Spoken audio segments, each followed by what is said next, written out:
We're joined by former national and principal deputy press secretary for President Trump, Hogan Gidley, who we spoke to on Friday, and he also spoke at CPAC. Hogan, you were there. What was the mood like for the former president? The president was very excited, obviously happy to be there. You can see that speech. But more than that, he had some nuggets to impart on the crowd there, basically pointing out that, you played the clip. We need to finish the job. There are a lot of things he was able to do. He did drain the swamp. There are still some bottom feeders lurking down those deepest depths, and he wants to make sure that thing's bone dry by the time it's all said and done. That's one thing I think the people in the crowd really wanted to hear. But also the policies he put in place that Joe Biden overturned. Yeah. He wants to put those back in. And that's what's really important, too. Looking forward, he didn't really look backward that much.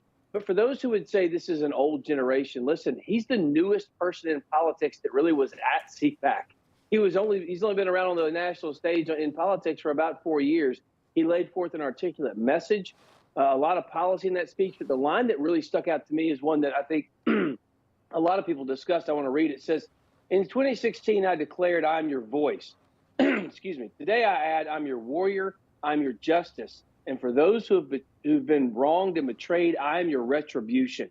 A lot of people in that crowd are angry that so many regular Americans have been targeted by three-letter agencies, coming after our families, calling us terrorists. He wants to stand up for them. They're after us. He's just standing in the way. He said that, too.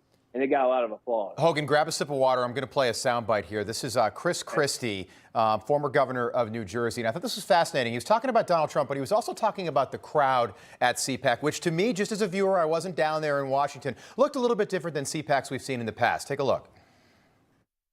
You saw the scenes at CPAC. That room was half full. Yeah.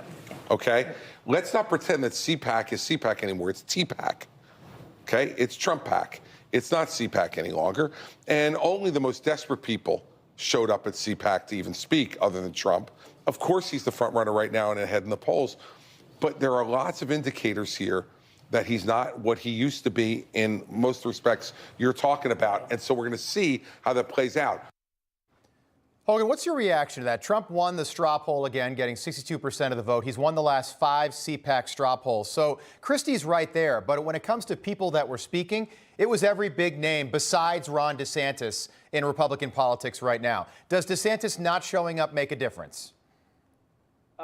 It doesn't make a difference. I mean, look, I think a lot of people missed an opportunity to speak to those folks in that room because that's made up of rank and file people who get out there and do the blocking and tackling needed to win elections. So instead of talking to donors, you need to be talking to the people in the room. Instead of going on the Sunday shows and mocking and deriding those who attended, why don't you show up and give them your message and your vision, Chris Christie, for where the Republican Party should go? But the fact of the matter is that room was jam-packed when Donald Trump spoke. Of course, people come in and come out during other speeches. My speech was full, obviously. That goes without saying. Everyone understands that. No, but I mean, look, people are also hearing them go up and down. Radio Row is just right outside the door. So if they heard a person speak they wanted to go out and try and get a picture with or an autograph from, they follow them out in the hallway. That's the ebb and flow of CPAC. He knows that. So don't nitpick the attendance. It was jam-packed when Donald Trump spoke in that room, and it was electric. And every Republican announced candidate was there.